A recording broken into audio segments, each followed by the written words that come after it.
I still remember the moment my hands began to shake. The envelope was yellowed, hidden where it should never have been, and when I read the first line, it felt as if the ground had slipped away beneath my feet. It wasn't just an old letter.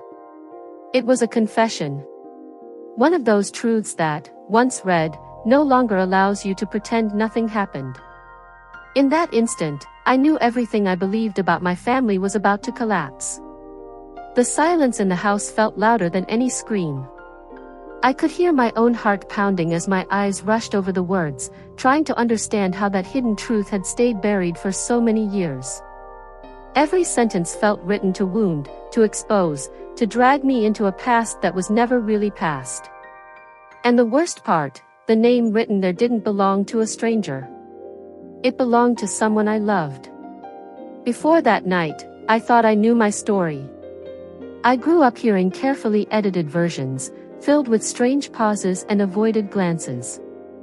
I always sensed there were family secrets, but I never imagined they ran this deep.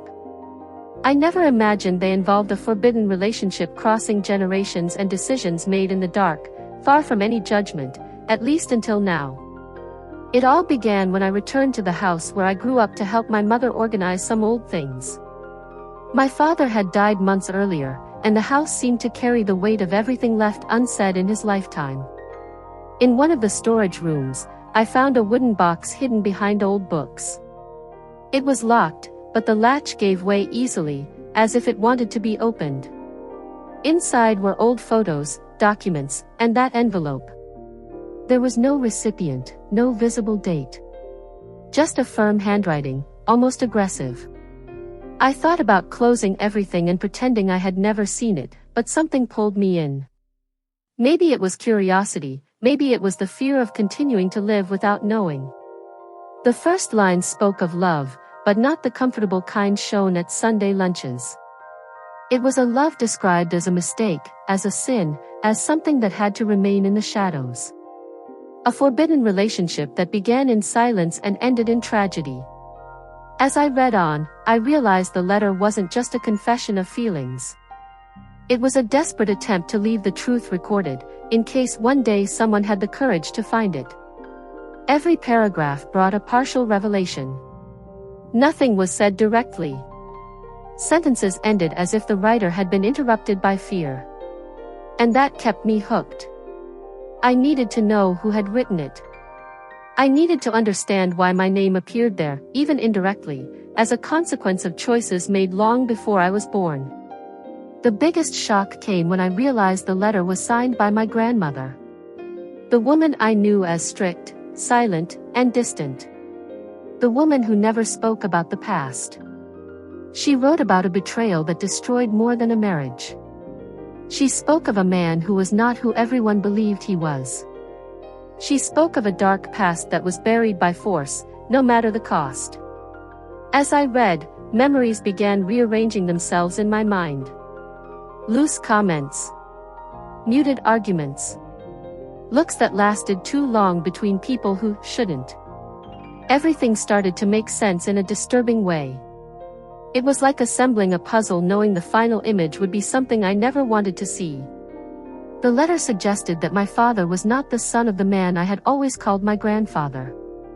That hit me like a sentence.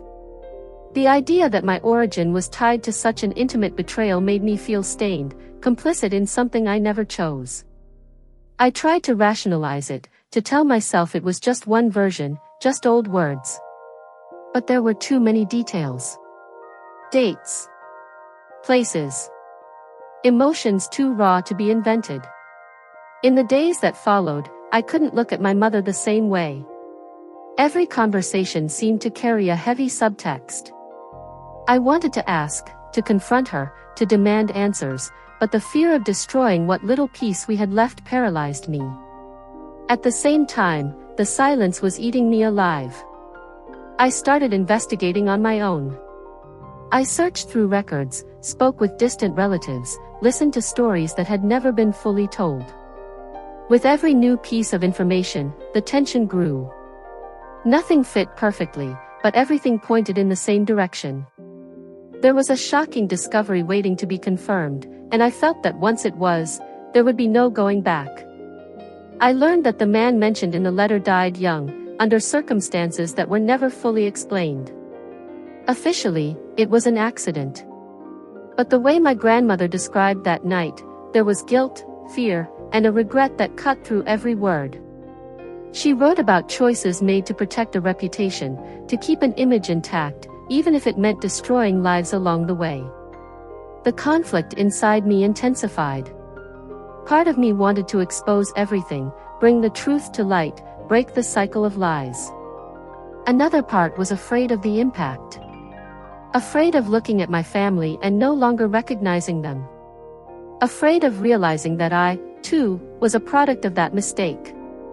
The climax came when I finally confronted my mother. I showed her the letter. I watched the color drain from her face. The silence that followed was more painful than any scream. She didn't deny it. She just sat down, took a deep breath, and confirmed what I already knew. She said she had spent her entire life trying to forget. That she believed she was protecting me.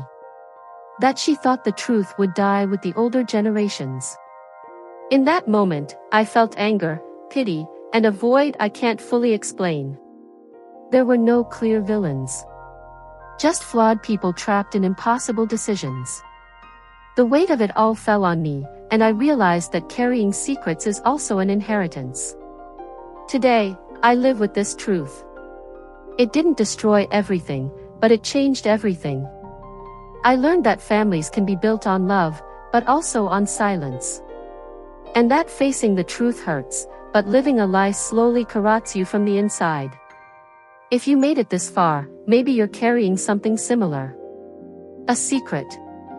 A doubt. A poorly told story. Sometimes, all we need is to face what was hidden to finally understand who we are. If this story made you reflect, subscribe to the channel, leave a like, and share in the comments what you would do in my place. Because some truths, once they come to light, can never be ignored again.